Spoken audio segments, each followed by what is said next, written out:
Yo, salut! Moi, c'est Zèbre. De retour enfin après une si longue absence, je me remets enfin aux vidéos. On va s'y tenir. Si vous découvrez maintenant la chaîne, les premières vidéos de cette chaîne ne sont vraiment pas terribles. D'ailleurs, je vais en réécrire la plupart, mais je ne me souciais pas de tout ce qui est soucis son, technique, enfin, c'était pas mon problème. Mais si je reviens aujourd'hui, c'est surtout pour vous parler d'un petit changement sur la chaîne. Comme j'entame une formation d'éducation canine, le contenu de la chaîne sera plus varié, chiens comme chevaux et cause animale. Et ouais! Enchaînons donc. Qu'entends-je par équitation naturelle? Alors je préfère utiliser ce terme parce que on confond souvent éthologie et équitation éthologique. Pourquoi? Commençons donc par définir l'éthologie. Grosso modo, c'est la science du comportement étudiant les animaux dans tous leurs domaines, naturels et non naturels. Donc la captivité, quoi. Et donc, l'équitation éthologique n'est pas une science, mais une méthode se basant sur celle-ci. On est loin d'être éthologue rien qu'en pratiquant l'équitation éthologique. C'est pas du tout la même chose. Je trouve donc qu'équitation naturelle est plus appropriée. Mais en vrai, on s'en fout, c'est juste un mot. Faut juste bien faire la différence, c'est important. Mais pour moi, les méthodes naturelles sont surtout une vraie prise de conscience. C'est comme ça qu'on l'a vécu, en tout cas. Mais, et l'équitation traditionnelle alors? Dans ce style de monte, l'humain est un grand chef qui se doit de soumettre son cheval dans le but qu'il obéisse. Ce sont mes années en club business qui me font dire ça parce que, à force, on ne voit plus que ça. L'humain et sa volonté de tout contrôler. Auparavant, quand j'étais vraiment bien embrigadée par les clubs, je me posais pas ce genre de questions du type « Est-ce que c'est normal pour un cheval de passer 24 heures sur 24 au box ?» ou alors « Est-ce que c'est normal d'avoir des fers ou des morts ?» même si je m'avance sur une pente glissante. On se pose pas ce genre de questions tout simplement parce que ça fait partie des habitudes. C'est normal pour nous de voir ça.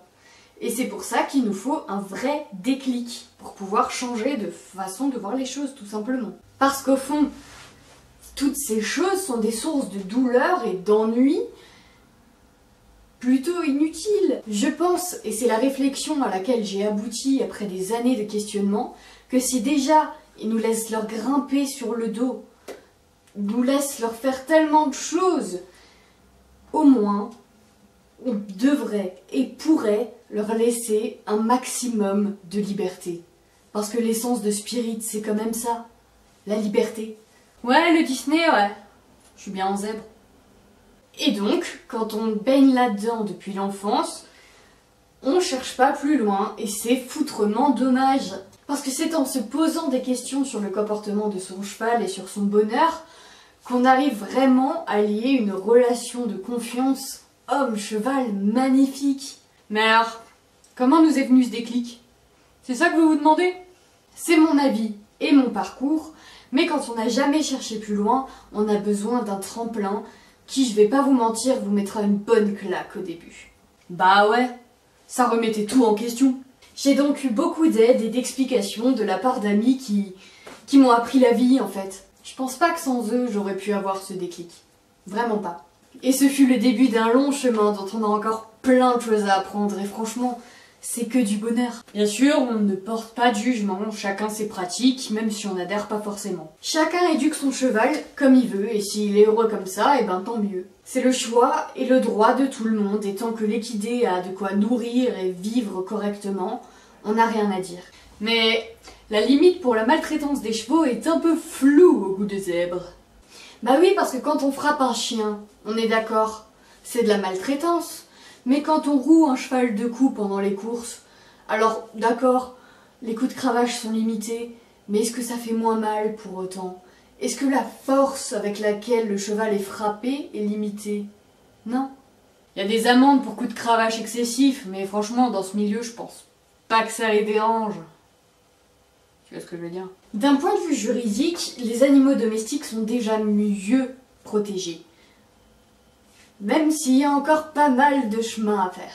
Pour moi, respecter la nature des chevaux, c'est une manière de les protéger. Utiliser les méthodes naturelles leur permet d'avoir la liberté dont ils ont besoin, tout en créant ce lien dont on a déjà parlé qui est magnifique.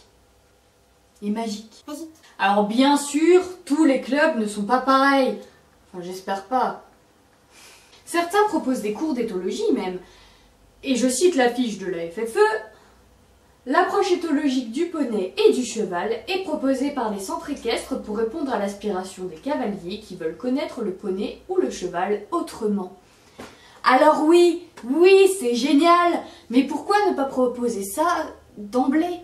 Pourquoi proposer directement une relation conflictuelle imposant un rapport de force? Pour les compétitions? Peut-être. Ou peut-être aussi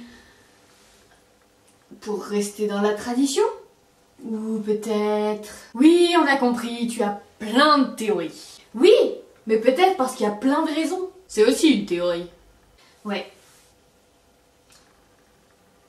Mais depuis, je trouve l'équitation naturelle tellement logique. Et c'est ça aussi, c'est ma logique.